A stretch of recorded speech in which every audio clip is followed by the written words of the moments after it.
તો સમાચારમાં આગળ વાત કરીએ તો હાલ સંસ્કારી નગરી વડોદરાથી મહત્વપૂર્ણ સમાચાર સામે આવી રહ્યા છે। વડોદરાના ચકલી સર્કલ હનુમાન ખાતે ખરીદી કરનાર ચેતી જજો। હનુરામમાં હલકી ગુણવત્તાની સ્વીટ મળતાનો રિપોર્ટ જાહેર કરવામાં આવ્યો છે। ફૂડ વિભાગ દ્વારા હલકી ગુણવત્તાનો રિપોર્ટ જાહેર કરાયો છે।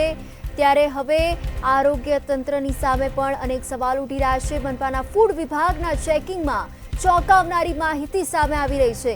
હનુરામની મેંગો ક્રીમ બાઇટ સ્વીટ હલકી ગુણવત્તાની નીકળી છે, તેથી સ્વીટ ખાતા પહેલા એકવાર ચેતી જજો। હનુરામના આઉટલેટમાં ચેકિંગ કરીને નોટિસ પણ આપવામાં આવી હતી, માત્ર નોટિસ આપી સંતોષ માનતા કામગીરી સામે અનેક સવાલો ઉઠી રહ્યા છે।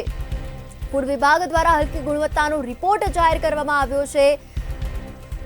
લોકોના આરોગ્યની સાથે જે ચેડા થઈ રહ્યા છે, જેને લઈને આ મનપાના ફૂડ વિભાગમાં ચેકિંગમાં જે ચોંકાવનારી વિગતો સામે આવી રહી છે, તેમાં હનુરામની મેંગો ક્રીમ બાઇટ સ્વીટ હલકી ગુણવત્તાની હોવાનું પણ આ પ્રાથમિક વિગતો સામે આવી રહી છે।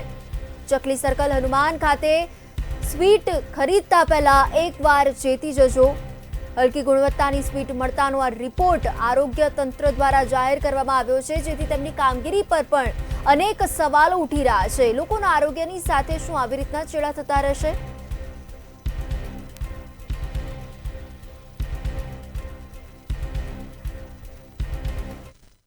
હોટલથી લઈ જેટલી બી હોટલો છે, અમુક લારીવાળા છે, બધાના ઉપર ફૂડ એટલે લોકોને સ્વાદ જેને તમને જો ચેડા કરતા હોય તો તમે જોયા કરો છો।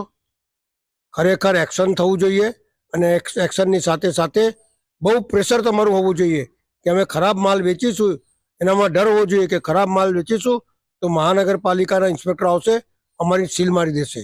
એવો કાયદો બનવો જોઈએ કે તરત સીલ લગાવી દો, ભાઈ તમે વેચાણ ના કરી શકો, અને સજાને પાત્ર હોય તો સજા કરાવો। પણ આરોગ્ય જોડે જે વડોદરા શહેરમાં ચેડા થઈ રહ્યા છો, નામ બળે દર્શન ખોટે, મોટી મોટી કંપનીઓના નામ લખવાના અને સ્ટાન્ડર્ડ વસ્તુ વેચે છે એવી જાહેરાત કરી અને મન માંગ્યા ભાવ લીધા બાદ અહીંયા સબ સ્ટાન્ડર્ડ વસ્તુ મળે છે। વડોદરા મહાનગરપાલિકાના ફૂડ વિભાગે એક રિપોર્ટ જાહેર કર્યો છે અને એ રિપોર્ટમાં જાહેર કર્યું છે, આપ સ્ક્રીન પર જોઈ રહ્યા છો તે હનુરામ ચકલી સર્કલ ખાતે આવેલી દુકાન છે। અહીંયા લોકો હનુરામ પર વિશ્વાસ મૂકીને મીઠાઈ ખરીદવા આવે છે અને જ્યારે અહીંયા મીઠાઈ ખરીદવામાં આવે છે ત્યારે આપ સ્ક્રીન પર જોઈ રહ્યા છો આ મેંગો ક્રીમ બાઇટ્સ જે 1080 રૂપિયા કિલો વેચાય છે તે સબ સ્ટાન્ડર્ડ છે। અને અમે અહીંયા અધિકારીને પૂછી રહ્યા છે તો મેનેજર લાપતા છે અને પ્રદીપસિંહ આહુવાલિયા આ સબ સ્ટાન્ડર્ડ પ્રોડક્ટ જીઆઈડીસી માં બનાવી રહ્યા છે।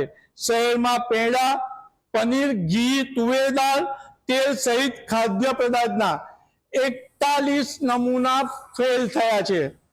ત્યારે આ હનુરામ માં ખાવા આવનારા ચોકી જજો, અહીંયા સબ સ્ટાન્ડર્ડ વસ્તુ મળે છે જે તમારા છોકરાઓને આરોગ્ય સાથે ચેડા પણ પહોંચાડી શકે છે।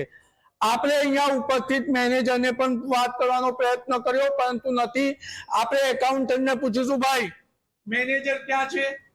वो अभी उनका टाइम नहीं हुआ है, तो कुछ टाइम बाद आएंगे। और प्रदीप सिंह आहूवालिया वो तो सर कैसे यहाँ पे नहीं है अभी। तो ये सारी प्रोडक्ट कहाँ बनती है? वो हमारे फैक्ट्री आउटलेट से आते हैं। कहाँ पे है? मकरपुरा। મહત્વની બાબત એ છે કે હનુરામનો ફેક્ટરી આઉટલેટ મકરપુરા જીઆઈડીસી માં છે।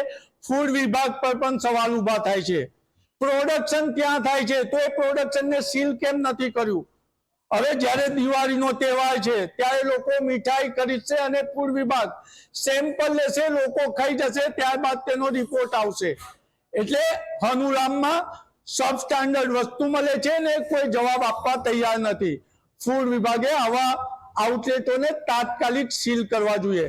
કેમેરામેન મિલિંદ મેલે સાથે નિલેશ બ્રહ્મભટ્ટ, મંતવ્ય ન્યૂઝ, વડોદરા।